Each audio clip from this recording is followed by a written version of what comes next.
This clip is brought to you by SaveWithConrad.com.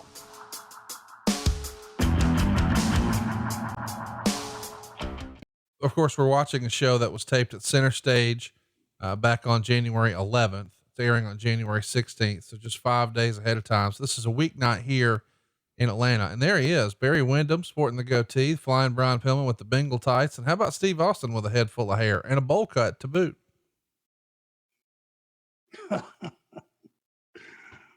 Oh, Austin kills me. It's weird in hindsight seeing him with hair, isn't it? Yeah, really, a little bit. I mean, you could just tell this guy, you know, we talked about on another show, when a guy comes through the curtain, does he feel like he belongs? That guy knew he belonged, and you could just see it. Talking about confidence.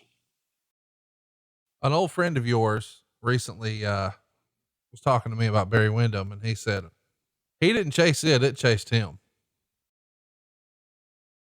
Oh yeah. Barry Windham, 6'6", that long blonde hair, you know, summertime, he'd get tanned, be riding around in that white sports car of his, that Porsche. Brother, he turned heads, that's for damn sure. Look at what we've got here. On one side, Barry Windham, Brian Pillman, and Steve Austin. And across the ring, Brad Armstrong, Too Cold Scorpio, and Mark Marrow. Man, you've got 5 great wrestlers and Mark Marrow in this match. Oh. Come on, that's funny, Arn.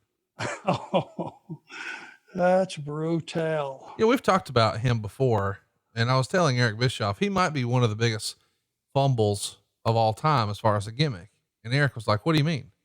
That's what this guy's a legitimate Golden Gloves badass boxer. And in real life, he's a hell of a salesman. He sold Rena Marrow, aka Sable, on being his wife. He's in tremendous shape. He's tan as all get out. And these days he's a public speaker going around giving inspirational speeches to kids. So he can talk, he can work. He's got a great look. He can sell. And oh, by the way, he'll beat the shit out of you because he's a Golden Gloves boxer. So I got an idea. Let's make him prance around, put on eye makeup. What? If he just would have been Mark Marrow, that shit would have been way more over, wouldn't it? Well, here's the problem. You know, that everyone was seeing the success that Vince was having creating characters, right? Right. They're kicking ass, selling out everywhere. The business is, you know, thriving.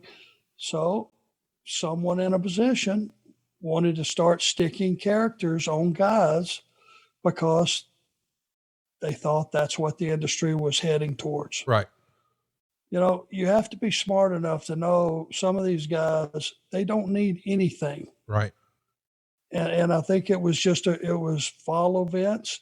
He seems to have the formula. Let's just follow him and, you know, everything should follow suit.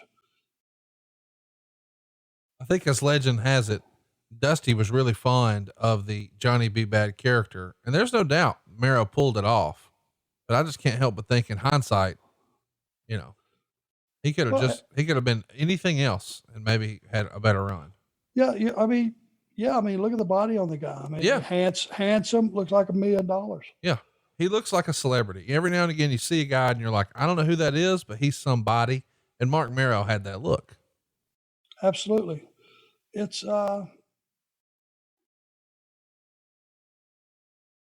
interesting too. You know, you got Brad Armstrong. I think most people who listen to this show know what high regard you hold him in. And so do most of the locker room that he shared time with. But for whatever reason, his personality never really came through the camera, but we hear behind the scenes, man, he was the life of the party.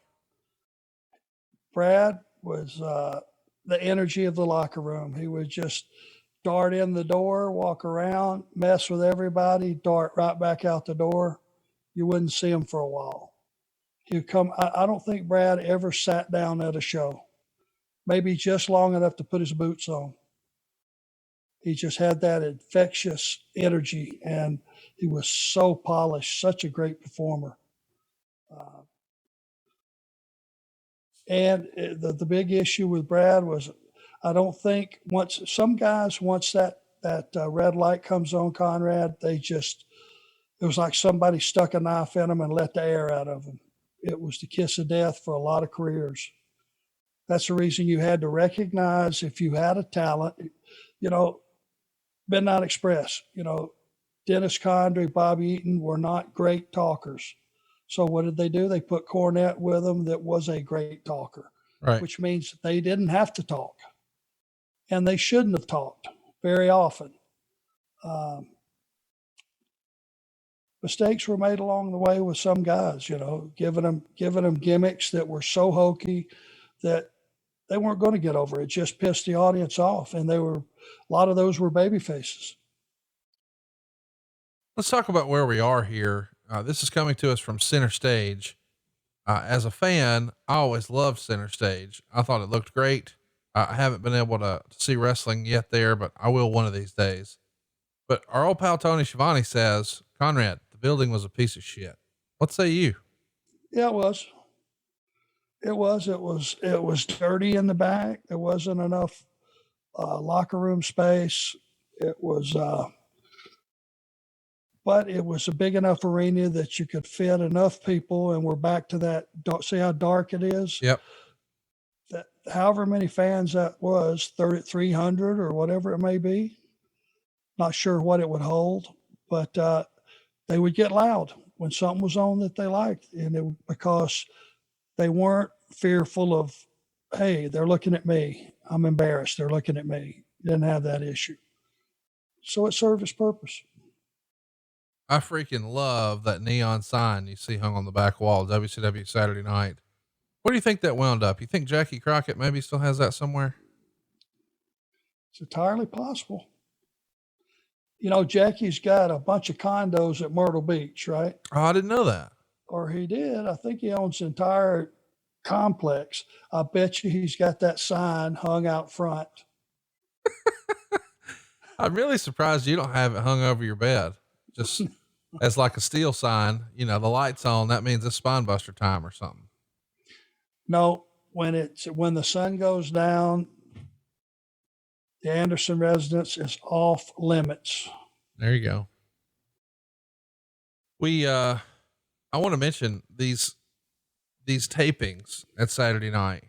This isn't like, let's go out and tape one show here at Center Stage. Usually you would tape several episodes, right? Mm-hmm. That's correct. Tell me about a typical taping day at Center Stage. What would a typical day there look like as far as what time you get in, what all you do, what time you get out of there? We would have to be there about, I want to say about 4:00. We would start taping about 6:30, and depending on how many shows we're going to do, you may get out of there at 10:30 at night, maybe.